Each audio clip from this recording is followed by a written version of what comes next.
No vídeo de hoje eu vou apresentar para vocês o conceito do estado plano de tensão e do estado plano de deformação.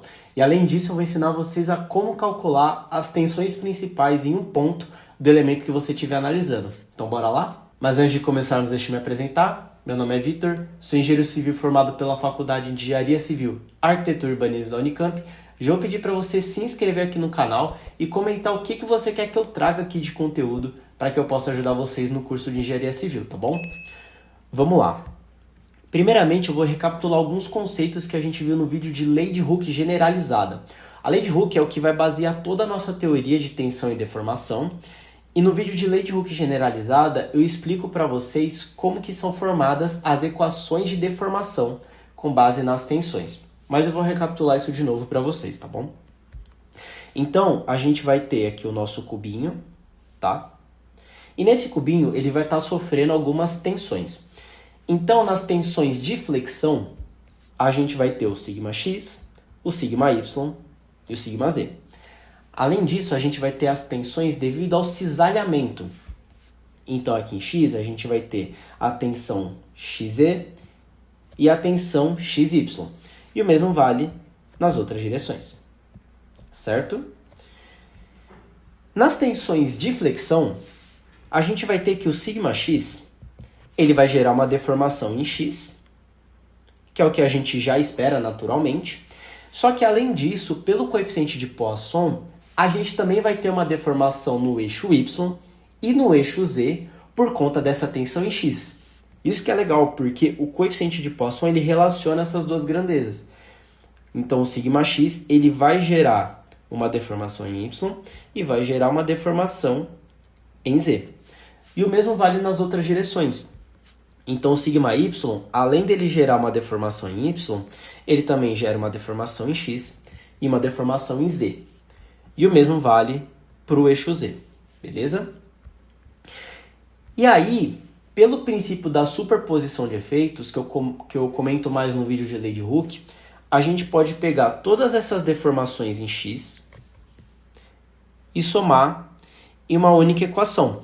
Vamos supor que esse cubinho aqui ele esteja sofrendo ação nas três direções. Então, ele está sofrendo σx, está sofrendo σy e σz. A gente consegue conectar tudo numa mesma equação. A gente consegue pegar essas três deformações e juntar nessa equação aqui. Então, a deformação em x, a deformação total em x, pode ser dado por essa equação, em que a gente relaciona a tensão em x, tensão em y e tensão em z. E o mesmo vale nas outras direções, tanto para y quanto para z. Beleza? E por fim, nessa parte de recapitular os conceitos, a gente vai ter a deformação transversal, que é uma deformação causada pelas tensões de cisalhamento. Então, a gente vai pegar a tensão de cisalhamento no plano, que a gente está analisando, então no plano XY, divide pelo módulo de deformação transversal, que está aqui no cantinho, a fórmula dele, como se calcula, e assim a gente obtém a deformação transversal, que é a deformação causada pelo cisalhamento. Show de bola? Vamos para os estados planos agora. O primeiro estado plano que eu vou trazer para vocês é o estado plano de tensão em um ponto P. Então, a gente vai estar analisando o nosso ponto P, e se a gente estiver considerando o estado plano de tensão, a gente pode assumir que a tensão em um dos eixos, nesse caso o eixo Z, vai ser zero. E além disso, o cisalhamento nos planos que envolvem esse eixo, o eixo Z, também vão ser zero. Então aqui a gente tem o nosso cubinho, a gente vai considerar que isso é zero, isso é zero e isso é zero. Quando que a gente vai poder recorrer a esse plano? A gente vai fazer essa consideração quando uma dimensão, que nesse caso é em Z, é muito menor do que as outras. Então aqui eu trouxe um exemplo, eu acabei deixando aqui, acabei esquecendo de apagar, um exemplo de uma chapa, porque nessa chapa a gente tem em Y essa direção aqui, essa dimensão, em X a gente tem essa dimensão aqui, e em Z a gente vai ter esse cotoquinho aqui, bem pequenininho. Então percebe que o eixo Z, a dimensão Z é muito menor que as outras. Então a gente pode acabar desconsiderando as tensões, tanto de flexão em Z, quanto de cisalhamento em Z. Beleza? E o que isso implica? Nas equações de deformação que a gente acabou de ver, a gente vai poder considerar, então, que a tensão em Z vale zero nas três equações. E assim a gente vai ter as equações reduzidas aqui, que só tem os termos σx e σy. E uma coisa legal que eu queria mostrar para vocês é que a deformação em Z ela ainda vai existir. Porque, pelo que a gente viu devido ao Poisson, ainda assim o σx e o σy eles geram uma deformação no eixo Z. Beleza? Então, a gente viu o estado plano de tensão, agora a gente vai ver o estado plano de deformação. O que acontece no estado plano de deformação? Ao invés da tensão em Z ser zero, a deformação em Z vai ser zero. Então, o nosso εz vai ser zero, a deformação do cisalhamento no plano ZX vai ser zero, e a deformação do cisalhamento no plano ZY também vai ser zero. E quando a gente vai fazer essa consideração do estado plano de deformação, quando uma dimensão, nesse caso Z, é muito maior do que as outras. Então, se o Z for muito maior, que é diferente do que a gente estava vendo aqui na chapa, que é pequenininho, a gente pode desprezar a deformação em Z. Em que situação isso vai acontecer? Quando a gente tiver, por exemplo, uma barragem. Então, vou tentar desenhar aqui. Vou ver se eu consigo. Ver se me ajuda aqui o tablet. Vamos supor, essa aqui é a dimensão Y, essa aqui é a dimensão X. Em toda essa direção aqui, a gente vai ter a nossa barragem. Até que não ficou tão ruim. E como essa dimensão ela é muito maior do que em x e em y, a gente pode desprezar então a deformação em z.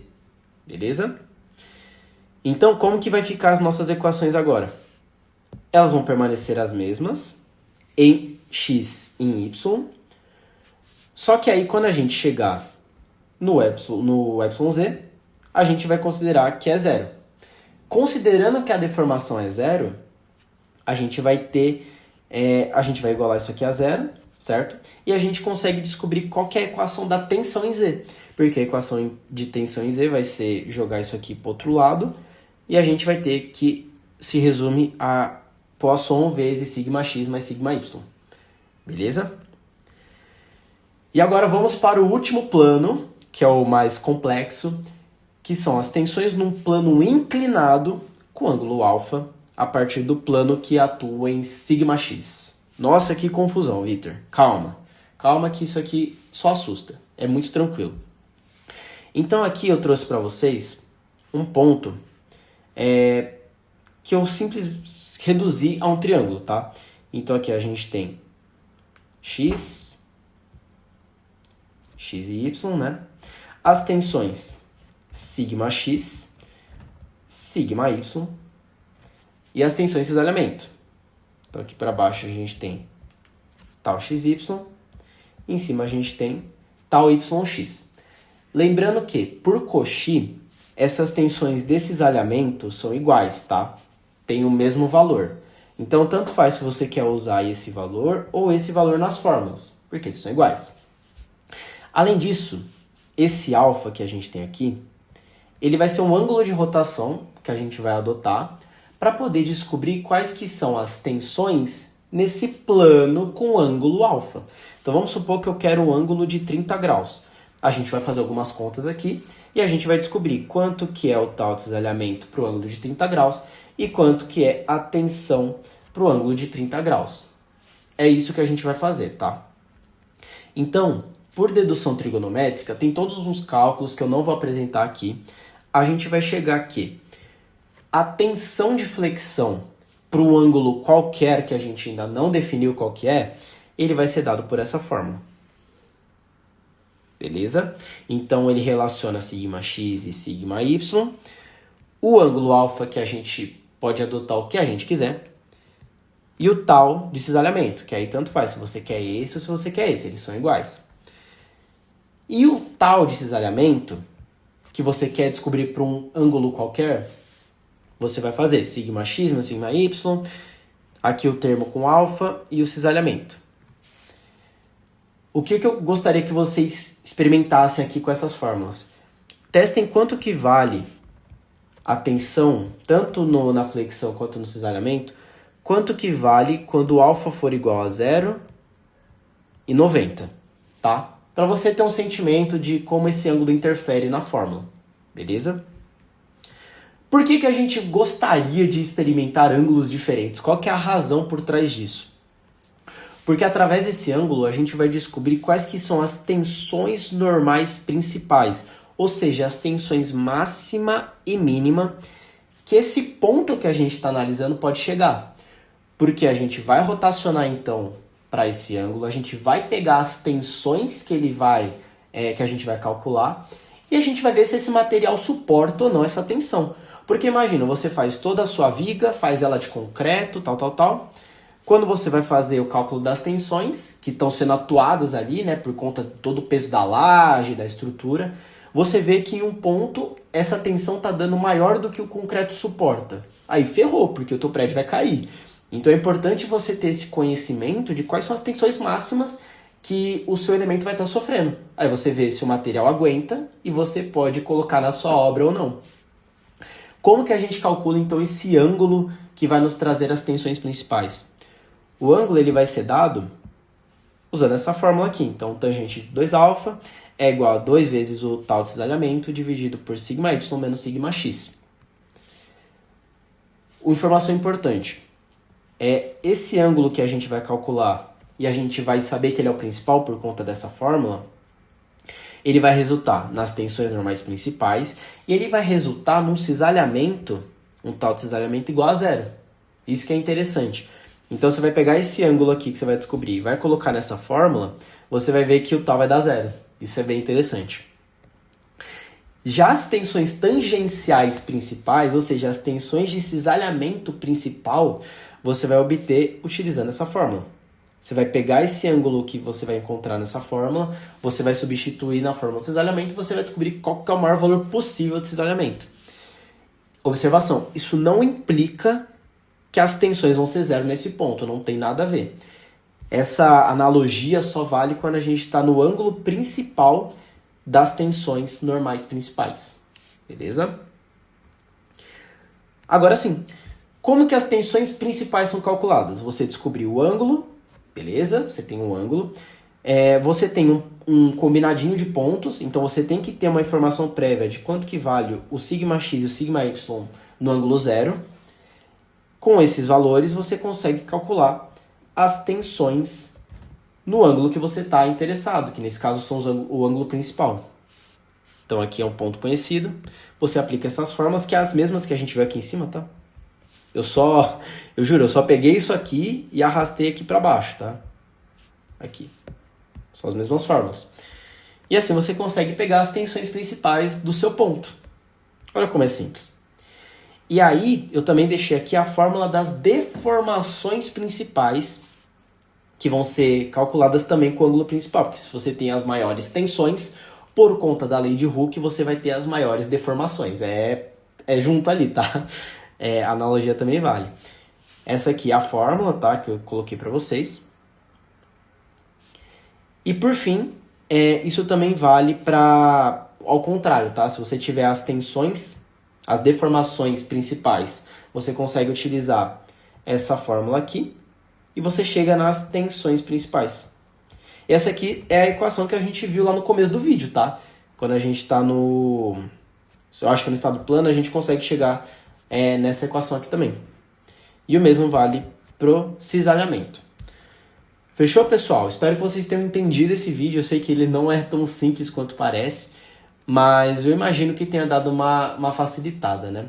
Qualquer dúvida, deixa nos comentários, deixa o gostei e se inscreva aqui no canal para não perder nenhum vídeo. Eu vou trazer um vídeo também falando sobre círculo de Moore, que vai agregar com esse conteúdo que eu trouxe hoje, tá bom? Então é isso, valeu e até mais.